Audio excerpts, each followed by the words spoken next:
Welcome to another deep dive, everybody. Today, we're going to be tackling something I know a lot of you are interested in: work-life balance during medical residency. It's a big one. You guys sent in some really fascinating sources, personal notes, a research paper.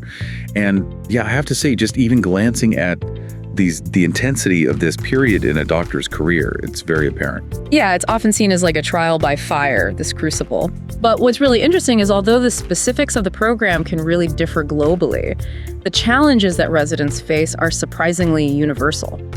Yeah, that's a really good point. It seems like no matter where you are, what the culture is like, there are just fundamental pressures to this whole training process. For sure. And one of the biggest things that jumps out from these sources is this idea of burnout. Like, we all hear this term, but before we even get into like the nitty-gritty challenges, can we just break down what burnout actually is? Yeah, absolutely. Burnout is way more than just feeling tired or stressed. It's this real state of emotional, physical, and mental exhaustion that can have serious consequences for the resident and their patients. Researchers Maslach and Jackson, way back in 1981, defined 3 core components of it. Oh, wow. So this has been around for a while. Oh, yeah. And they are emotional exhaustion, depersonalization, and a reduced sense of personal accomplishment. Wow, 1981. So this is not a new phenomenon. Nope. And when you lay it out like that, those 3 components, it really paints a stark picture. It's not just I'm tired, it's I'm emotionally drained. Yeah. I'm detached from my work. Yeah. And I ultimately feel like I'm not making a difference, even though I'm putting in all this effort. Exactly. And that's why this deep dive is so important, because we're not just talking about personal well-being here, although that's incredibly important. Right. We're talking about patient care. Oh, absolutely. The ability of these future doctors to provide the best possible treatment. A burned-out doctor is simply not equipped to offer the same compassion, attention, or clear decision-making that their patients deserve. Makes you think, right? Would you want a doctor who is just like emotionally depleted, cynical, making decisions about your health? Right. I don't think so. Yeah. Now, the research paper that you shared focuses specifically on North America and Pakistan. Right. But you mentioned earlier that you see these challenges kind of resonating globally. What are some of the common threads that emerge from these different contexts? Well, the paper highlights 5 major challenges, and I have to say they're remarkably consistent with what I've observed in my own experience and research. Okay, I'm intrigued. Let's dive into those, starting with the one that I think probably comes to mind first. Yeah. The sheer number of hours residents work. Yeah. The paper tells the story of Omar, a first-year resident in New York City who's juggling 70 to 80-hour work weeks with USMLE prep and trying to navigate being a newlywed. Right. That sounds utterly exhausting. It is, and it's not just the quantity of hours, it's the unpredictability of it. Residency schedules are notoriously erratic, which makes it almost impossible to plan for anything outside of work. Yeah. And that constant state of on-call can really seep into every aspect of life, just creating this persistent undercurrent of stress. I can see how it would be very difficult to switch off to recharge, even on your quote-unquote days off. Absolutely. So how do residents like Omar cope? Are there any practical solutions that are offered in this paper for managing a schedule like that? There are, and this is where those time management techniques we hear about all the time become absolutely crucial. Yeah, we need to get specific here. Absolutely. But it's not just generic advice, like prioritize your tasks. The paper goes deeper. It talks about specific tactics that are really tailored to the unique demands of residency. Okay, give me an example. What kind of concrete strategy would work for someone like Omar, who is literally drowning in responsibility? Well, one technique that stands out is the idea of batching tasks. Okay. So instead of constantly switching between clinical duties, studying personal life, Omar could try dedicating specific blocks of time to each activity. Okay, so for instance, instead of squeezing in USMLE review during random moments throughout the day, maybe he blocks off 2 hours every evening for focused study. Oh, that makes sense. Creating a sense of structure. Exactly. Control in this chaotic schedule. Like, okay, for the next 2 hours, I am just doing this and nothing else. Exactly. I could see how that could be less overwhelming. Right. And this can apply to personal life as well. Right. Blocking off even just one evening a week for a date night with his wife, no matter what, could do wonders for his well-being and his relationship. Right. It's about signaling to yourself and to those around you that personal time is valuable and protected even in the chaos. Yeah, that's such a good point. It's not just efficiency. It's like being intentional with your time. Exactly. And I love this visual idea of like color coding your calendar to kind of reinforce these boundaries. Oh, yes. The paper mentions a third-year resident, Dr. Shen, who uses color coding to map out her scheduled clinical tasks in one, color study time in another, personal commitments in a third. And that visual representation is incredibly powerful, especially for visual learners. Yeah. It helps you see if your life is becoming too lopsided, if one color is really dominating your week. It's like a warning system. Totally. If you're seeing too much red, you need to cut back on clinical. Exactly. And it can also help you identify those pockets of time that we often overlook. Maybe there's a half-hour gap between a clinic and a lecture that could be used for a quick walk or a call to a loved one. Right. These small moments of respite can really add up and make a big difference in terms of stress management. I can already see how these practical tips could make a tangible difference. Yeah. I mean, it's not about finding more hours in the day. It's about using the hours you do have more strategically. Exactly. So that's dealing with the time crunch. Right. What about the academic side of things? Right. Well, that brings us to the next challenge highlighted in the paper, academic pressure. It introduces us to Fatima, a second-year resident in Karachi, who's facing this really daunting task of balancing her clinical workload with the pressure to publish research for fellowship applications. It's interesting. We think about residency, we think about the clinical demands, but the academic side can be just as intense, if not more so. Oh, for sure. So what kind of support do residents like Fatima need to navigate this dual pressure cooker? Well, the paper highlights the critical role of mentorship. Okay. Finding a more senior physician who can guide you through the research process, provide feedback on your work, help you navigate the often complex world of academic publishing can make all the difference. I can see how that would be invaluable. Yeah. But is mentorship just about the practicalities of research, or is there more to it? You're right. There's definitely more to it. A good mentor offers emotional support as well. They've been there, they understand the pressures, and they can provide perspective when things feel really overwhelming. Right. Having someone to talk to, bounce ideas off of, celebrate successes with, that kind of connection can be a lifeline during a challenging residency. It's like having a guide through the jungle. Yeah. Someone who's already kind of navigated the terrain can help you avoid the pitfalls. Exactly. And when it comes to academic pressure, those pitfalls can be numerous. Yeah. The competition for fellowships is fierce. The pressure to publish is intense, and the stakes feel incredibly high. Right. Having a mentor who can help you stay focused, manage your time effectively, and maintain your confidence can be the key to not just surviving, but thriving in this environment. It makes me think about this concept of imposter syndrome, Right. which is so prevalent in academia, especially in fields like medicine, where the standards are so high. Absolutely. And I think a good mentor can really help you challenge those negative thoughts and recognize your own accomplishments. That's such an important point. Imposter syndrome can be crippling, especially when you're surrounded by incredibly talented and driven peers. Yeah. A supportive mentor can help you see your own strengths and remind you that you deserve to be there. It sounds like finding the right mentor can be a game changer for residents like Fatima. But what about the financial realities of residency? Right. The paper introduces Aisha, a third-year resident in Canada who's burdened by student loans, and the added responsibility of supporting family back in Pakistan. Yeah. This brings up a whole other layer of stress that's rarely talked about. Absolutely. The financial strain of residency can be immense, especially for those who come from disadvantaged backgrounds or have families to support. Right. The debt can be crippling. The living expenses in some cities are exorbitant, and the salaries are, let's be honest, not exactly commensurate with the workload. Yeah, I can imagine. So what are some practical steps that residents like Aisha can take to kind of manage these financial pressures? Does the paper offer any guidance? It does, and it emphasizes the importance of being really proactive. Okay. Creating a budget, even if it feels restrictive, can help you track your spending and identify areas where you can cut back. Budgeting, not the most exciting topic, I realize, but I know it's essential. Are there any specific budgeting strategies that are particularly helpful for residents? The paper suggests a technique called the 50-30-20 rule, Okay. where 50% of your income goes towards essential expenses like rent and utilities, 30% goes towards discretionary spending like entertainment and dining out, and 20% goes towards savings and debt repayment. Okay, that's a good framework.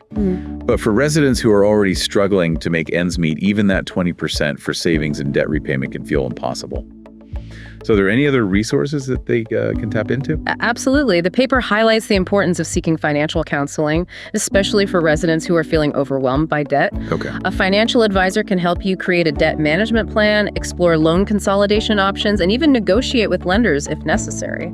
That's good to know. Yeah, I feel like financial literacy is something that's often overlooked in medical training, it is. but it's such an essential skill for navigating this phase of life and beyond. Absolutely. And let's not forget about the potential for loan forgiveness programs. Many countries offer programs specifically for healthcare professionals who work in underserved areas. So it's definitely worth exploring those options to see if you qualify. These are all great tips. But are there any systemic changes that could be implemented to just kind of alleviate this financial burden on residents? That's a crucial question and one that we'll delve into a bit later. But first, I want to talk about another challenge that's particularly relevant in certain cultural contexts, navigating family and cultural expectations. Okay. The paper introduces us to Ali, a first-year surgical resident in Pakistan who lives in a joint family system. And he's constantly pulled in different directions, trying to balance his demanding residency schedule with the expectation of attending numerous family and religious events. Oh, wow. That's a layer of complexity I hadn't even considered. Right. It's not just work-life balance, it's work-life cultural obligations. Exactly. Balance. So how do residents like Ali find a way to honor those traditions while also setting some healthy boundaries for themselves? It's a real challenge and one that requires open communication and a lot of self-awareness. Yeah. The paper suggests having honest conversations with family members, explaining the demands of residency, and setting realistic expectations about your availability. It's easier said than done in some cultures. It can be, but the key is to start the conversation. Explain that you value their support and you want to be present for important events, but you also need to prioritize your training in order to become the best doctor you can be. Right. It's about finding a compromise that respects both your personal needs and your cultural values. Sounds like a delicate dance, but one that's ultimately beneficial for everyone involved. Absolutely. And speaking of balancing competing demands, the paper introduces us to another resident, Karen, who's experiencing the all too common symptoms of stress. Headaches, sleeplessness, increasing irritability. This is the point where we start to see the real toll that residency can take on personal health and emotional well-being. It's a stark reminder that this isn't just about time management or academic pressure. It's about the very real impact on mental and physical health. And it's why recognizing those warning signs of burnout is so crucial. Yeah. Karen's headaches and sleeplessness are signals that something's amiss, that her body and mind are struggling to cope with the demands. So what should residents like Karen do if they're noticing these signs? What steps can they take to prioritize their well-being amidst this chaos? Well, the first step is acknowledging that something needs to change. It's so easy to brush off those early warning signs, to tell yourself that everyone feels this way during residency. Right. But ignoring those signals can have serious consequences down the road. So it's about tuning into your body and mind, noticing those subtle shifts that indicate that you're nearing your limit. Absolutely. But what happens next? Where do you go from there? That's where seeking support becomes so important. It could be talking to a trusted friend or colleague, reaching out to a mentor, or seeking professional help through your institution's employee assistance program. It's about remembering that you don't have to go through this alone. Right. There are people who care about you, who want to see you succeed, and who can offer support and guidance. Exactly. And let's be clear, seeking help is not a sign of weakness. It's a sign of strength. Absolutely. It's about recognizing that you're human, you have limits, and it's okay to ask for help when you need it. It's about taking care of yourself so that you can ultimately take better care of your patients. Precisely. And that brings us to the heart of this deep dive. Okay. Exploring those practical strategies and systemic changes that can help residents not just survive, but thrive during this demanding chapter of their careers. Well, we've laid out the challenges. I'm eager to hear what solutions this paper proposes. Yeah. I think we all need a dose of hope after that deep dive into the realities of residency life. Right. Okay, so we've explored kind of the dark side of the moon, right? Yeah. The intense pressures, the long hours, the financial strain.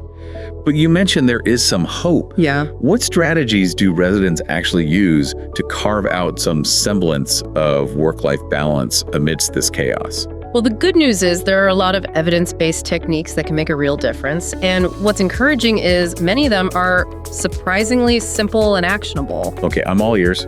Let's start with something foundational: time management. Right. We all know we should be prioritizing task scheduling Yeah. effectively. Yeah.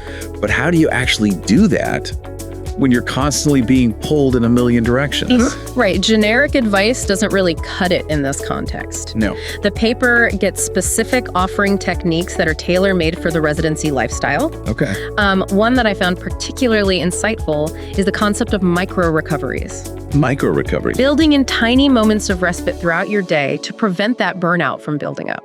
Tell me more about that. What does that actually look like? Think of it as a strategic pause button. Instead of powering through a 12-hour shift without a break, you intentionally incorporate small moments of recovery throughout the day. Okay. It could be as simple as stepping outside for 5 minutes to breathe in some fresh air, listening to a calming song, or even just doing some stretches at your desk. That sounds almost too simple to be effective. I know, but the idea is that these small moments accumulate over time and help prevent that buildup of stress. So it's not just about like scheduling big chunks of time off. It's about integrating these little mini moments of self-care throughout your day. Exactly. It's about disrupting that constant state of fight or flight that many residents find themselves in. Right. It's like giving your nervous system a mini vacation, even if it's just for a few minutes. That's fascinating. So it really can make a difference, these small moments. It can, and it can be surprisingly effective. Wow. The paper highlights a study where residents who practiced micro-recoveries reported lower levels of stress, improved mood, and even better sleep quality. Wow, that's pretty impressive. It really shows the power of these small intentional acts of self-care. But let's be real, finding even those few minutes can feel impossible when you're drowning in clinical duties. Right, and that's where the next level of time management comes in, being strategic about your larger schedule. Okay. The paper gives the example of Dr. Shen, who we mentioned earlier, and her color-coded calendar. Right. That visual representation helps her identify pockets of time that she might otherwise overlook. Yeah. Maybe there's a 30-minute gap between a clinic and a meeting that could be used for a quick walk or a phone call with a loved one. I love that idea. It's about being proactive and intentional with your time, even if it feels like you have none. Exactly. And that brings us to another crucial strategy, setting boundaries and learning to say no. Ooh, that's a tough one. It can be incredibly difficult for residents who are often eager to please and afraid to disappoint their superiors. Oh, absolutely. You're in this training environment. You want to impress. You want to be seen as a team player. You don't want to jeopardize future opportunities. Right. And that's precisely why setting boundaries is so crucial. Overcommitting yourself is a recipe for burnout. Right. It's about identifying your non-negotiables, those tasks or commitments that are absolutely essential, and politely but firmly declining requests that would overload your schedule. The paper gives this example of Sabrina, a psychiatry resident in Toronto, who was asked to join this new hospital committee. Right. And instead of just automatically saying yes, she took time to review her schedule, consulted with her mentor, and ultimately decided to decline. And that's such a powerful example. It shows that it is possible to say no in a way that's respectful and professional. Yeah. Sabrina's approach demonstrates that prioritizing your well-being and existing commitments doesn't make you a bad team player. Right. It makes you a responsible and self-aware resident. It's recognizing that saying yes to everything ultimately is unsustainable. It's like trying to fill a cup that's already overflowing. Exactly. Instead of spilling everything and accomplishing nothing. Right. And when it comes to saying no, the paper emphasizes the importance of framing it positively. Okay. Instead of simply saying, I can't do that, try saying something like, I'm committed to this existing priority right now. Right. But I'd be happy to revisit this opportunity in the future. That's a great tip. Taking the focus off what you can't do and highlighting your commitment to those existing responsibilities. Exactly. It's a subtle shift, but it can make a big difference in how your response is perceived. Absolutely. And it's about recognizing that your time and energy are valuable resources that you need to protect. Okay, so we've talked about micro-recoveries, strategic scheduling, and setting boundaries. What other strategies does the paper highlight? Well, another key area is physical well-being. Okay. It might seem obvious, but when you're working 80-hour weeks, sleep, nutrition, and exercise often fall by the wayside. Yeah, you're exhausted, you're stressed. The last thing you want to do is drag yourself to the gym or spend time prepping healthy meals. Right, and that's why the paper emphasizes the importance of making small, sustainable changes. It's not about overhauling your entire lifestyle. It's about integrating healthy habits into your existing routine. Right. For instance, the paper highlights Rahim, a busy resident in Lahore who invested in an electric cooker and started prepping large batches of healthy meals on his day off. So it's about anticipating those moments of weakness and setting yourself up for success. Exactly. If you know you're going to be tempted to grab fast food after a long shift, Having a healthy meal prepped and ready to go in the fridge can make all the difference. Absolutely, and it doesn't have to be complicated. Right. Even simple things like packing healthy snacks for your shifts, keeping a water bottle at your desk, and taking the stairs instead of the elevator can make a cumulative impact on your well-being. It's those small, consistent actions Yeah. that ultimately add up. It's like the compound interest of healthy habits. I love that analogy. Yeah. And speaking of compound interest, let's move on to another crucial area, mental and emotional well-being. This is where things can get really tricky during residency because the stress is inherent to the job. So how do you manage those inevitable ups and downs and prevent stress from turning into full-blown burnout? That is the million-dollar question, and one that I imagine many residents are grappling with right now. Yeah. What does the research suggest? Well, one of the most powerful strategies highlighted in the paper is the practice of mindfulness. Oh, And before you roll your eyes and think, oh, here we go with the meditation stuff again, yeah. hear me out. Mindfulness isn't just about sitting on a cushion and chanting Om. Okay. It's about cultivating a sense of awareness of your thoughts, feelings, and physical sensations without judgment.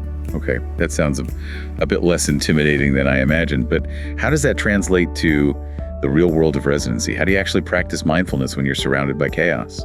The key is to find small, accessible ways to incorporate mindfulness into your day.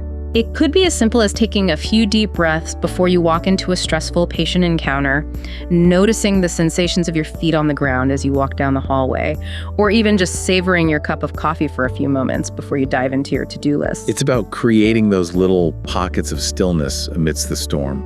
Exactly. And the research shows that even these brief moments of mindfulness can have a significant impact on stress levels, emotional regulation, and overall well-being. It's fascinating how these seemingly simple practices can have such profound effects. Yeah. Are there any other tools that residents can use to kind of support their mental and emotional well-being? Absolutely. The paper highlights the importance of cultivating a gratitude practice. Okay. And again, this doesn't have to be some elaborate ritual. Right. It could be as simple as jotting down 3 things you're grateful for at the end of each day, or even just taking a moment to mentally acknowledge the good things in your life, even amidst the challenges. I love the idea of ending the day on a positive note, focusing on what went well instead of dwelling on the stressors.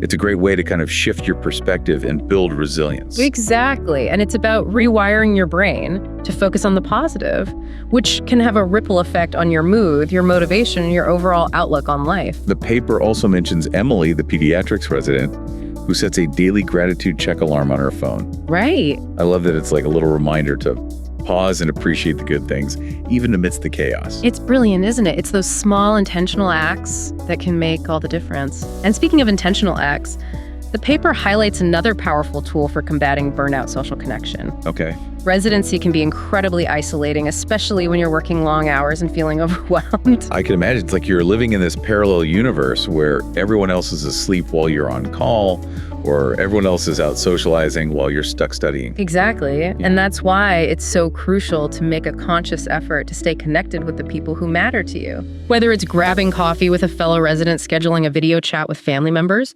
or joining a hobby group outside of medicine. Yeah. Nurturing those relationships can provide a much-needed sense of support and belonging. I love the example from the paper about Zainab, the OBGYN resident in Islamabad, who organized a 15-minute chai break with her fellow residents during each night shift. Right. It sounds like such a small thing, but I bet it made a world of difference in terms of morale and camaraderie. It's those little rituals that create a sense of community and remind you that you're not alone in this journey. Yeah. And it's about recognizing that connection doesn't have to be grand or elaborate. Right. Even those small moments of shared laughter venting or just checking in with each other can make a big impact. So far, we've been focusing on strategies that residents can implement kind of on an individual level. But the paper also emphasizes the importance of system-level solutions. Right. It's not enough for residents to be making all these efforts if the institutions and the cultural norms around them are supportive. You're absolutely right. Work-life balance is not just an individual responsibility, it's a shared responsibility that requires buy-in from institutions, training programs, and even society as a whole. So what are some of the key areas where systems can make a difference? Well, one area that's received a lot of attention is duty hour regulations. Okay. The idea is to prevent residents from working dangerously long hours, which we know can lead to fatigue errors and burnout. Right. In some countries like the US, there are strict guidelines from the Accreditation Council for Graduate Medical Education, or ACGME, Right. that limit the number of hours residents can work per week. That's encouraging, but are those regulations actually enforced? And what about countries where those guidelines don't exist? That's a great question, and it highlights the complexities of this issue. Yeah. Enforcement can vary widely, even within countries that have strict regulations. And in many parts of the world, there's a real need for advocacy to push for similar duty hour limits to protect residents' well-being. Sounds like there's a lot of work to be done on that front. What other system-level changes does the paper recommend? Another key area is the role of wellness committees. Okay. These committees can play a vital role in improving resident work conditions, Okay. organizing workshops, providing access to resources, and advocating for policy changes that support a healthier training environment. I can see how having a dedicated group focused on resident well-being could make a big difference. It kind of sends a message that the institution prioritizes the health and happiness of its trainees. Exactly. And these committees can also serve as a valuable liaison between residents and administration, advocating for changes that might not otherwise be on the radar. Yeah, it sounds like they can be real agents of change within the system. Are there any other system-level changes that the paper highlights? Perhaps the most crucial change and the most challenging to implement is a shift in the culture of medicine itself. Okay. We need to move away from this tough-it-out mentality where seeking help is seen as a sign of weakness. We need to create an environment where residents feel comfortable talking about their struggles, seeking support when they need it, and prioritizing their well-being without fear of judgment or retribution. Yeah, that's such an important point. It's about normalizing the conversation around mental health and creating a culture of compassion and support within the medical community. Exactly. And it starts with leadership. Yeah. When program directors, attending physicians, and hospital administrators openly prioritize resident well-being and model healthy behaviors, Right. it sends a powerful message to the entire organization. The paper shares an inspiring story about Dr. Sophia, a program director in a Pakistani teaching hospital who implemented an anonymous feedback system Oh, wow. for residents to report issues like excessive work hours or harassment without fear of retribution. That's a fantastic example of a leader taking concrete steps to create a safer and more supportive training environment. Yeah. It's about empowering residents to speak up and advocating for systemic changes that benefit everyone. So we've explored this wide range of strategies, from individual time management techniques to these system-level changes that can make a real difference in resident well-being. Right.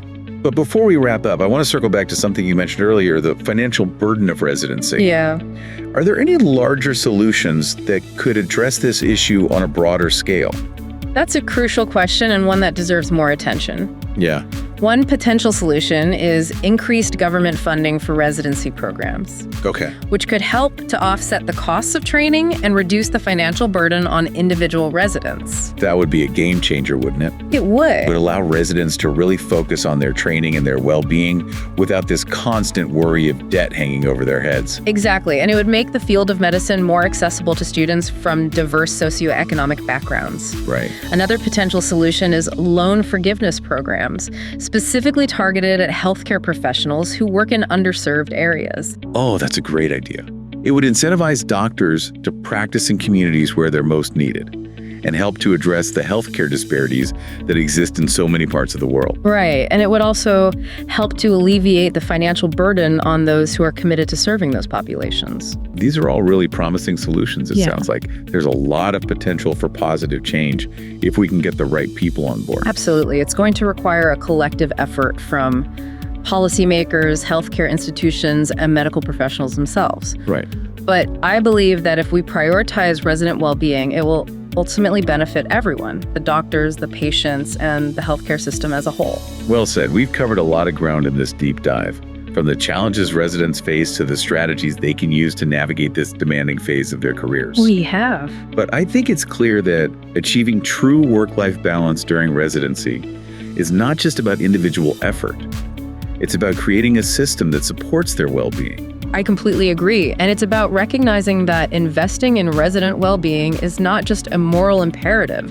It's a smart investment in the future of healthcare. Well said. Now, I know you have a thought-provoking question for our listener before we wrap things up. I do. We've explored these strategies and solutions from both personal and systemic perspectives, but what resonates most with you and what actions could you take, no matter your role in the healthcare system, to contribute to a culture of well-being for residents? It's a powerful question, and it really challenges all of us to think about how we can contribute to a more supportive environment for these future doctors. I mean, it's easy to feel overwhelmed by the scale of the problem. Yeah. But as we've been talking about, even small actions can have a ripple effect. Absolutely. It's about recognizing that we all have a role to play, whether we're in a position of authority or simply a concerned friend or family member. So let's break that down, like for those in leadership positions, program directors, attending physicians, hospital administrators. What concrete steps can they take to create a more supportive system for residents?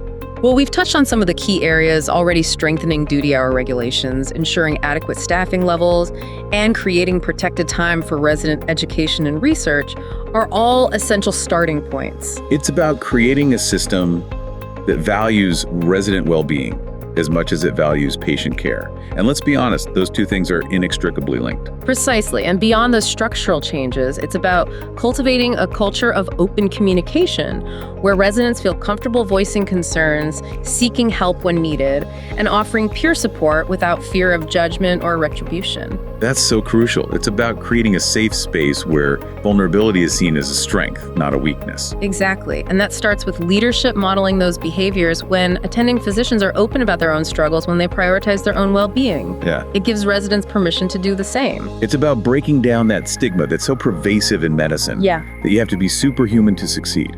Absolutely, and mentorship plays a huge role here, as well-experienced physicians can provide invaluable guidance and support to residents, sharing their own experiences, offering a listening ear, and helping them navigate the challenges of this demanding profession. It's like having a seasoned guide leading you through the wilderness. Yeah. Someone who's been there before and can help you avoid the pitfalls. So, for medical students who are considering residency programs, Right. what advice would you give them in terms of finding a program that really prioritizes resident well-being? It's so important to ask the right questions during interviews. Don't be afraid to inquire about the program's culture, their approach to resident well-being, and the specific resources they offer for mental health support. I love that it's about being proactive and advocating for your own well-being from the very beginning. Exactly, and don't just take their word for it. Talk to current residents, observe the interactions between faculty and trainees, and really try to get a sense of whether the program's values align with your own priorities. That's great advice. It's about trusting your gut and choosing a program where you feel supported and valued as a whole person, not just a cog in the machine now. For those residents who are in the trenches right now, facing that daily grind, what words of encouragement would you offer them? First and foremost, remember that self-care is not selfish. It's essential. Prioritizing your physical and mental health will allow you to provide better care to your patients and build a more sustainable career in the long run. I love that it's a reminder that taking care of yourself is ultimately an act of service. Exactly. And remember those practical tips we discussed earlier. Utilize those micro-recovery techniques throughout your day. Take those short breaks, step outside for fresh air, listen to music, or connect with a colleague for a quick chat. It's about finding those little moments of reprieve that can make a big difference in your overall well-being. And never hesitate to seek professional help when you need it, whether it's through your institution's EAP, a therapist, or a support group. Reaching out is a sign of strength, not weakness. Absolutely. And for those of us outside of medicine, Right. family members, friends, partners of residents, Yeah. how can we best support these individuals who are going through such a demanding experience? I think the most important thing is to educate ourselves about the challenges residents face. Okay. Understand the demands of their schedule, be patient with their limited availability, and offer a listening ear and a shoulder to lean on. It's about being present, validating their struggles, and reminding them that they're not alone in this journey. Exactly. And small gestures of kindness can go a long way. Okay. A home-cooked meal, a thoughtful card, a simple text message, checking in, those little acts of love and support can make a world of difference. It's about creating a network of support that extends beyond the hospital walls. Absolutely. And ultimately, Creating a culture of well-being for residents requires a collective effort. It's about recognizing that their well-being is inextricably linked to the quality of care they provide, and that investing in their health and happiness is an investment in the future of healthcare. So well said. As we wrap up this deep dive, I want to thank you so much for sharing your expertise and insights with us and to our listeners. I hope this conversation has empowered you to think critically about the challenges residents face and to consider the role that you can play in creating a more supportive and sustainable environment for these future doctors. Thank you for having me. It's been a pleasure discussing this important topic.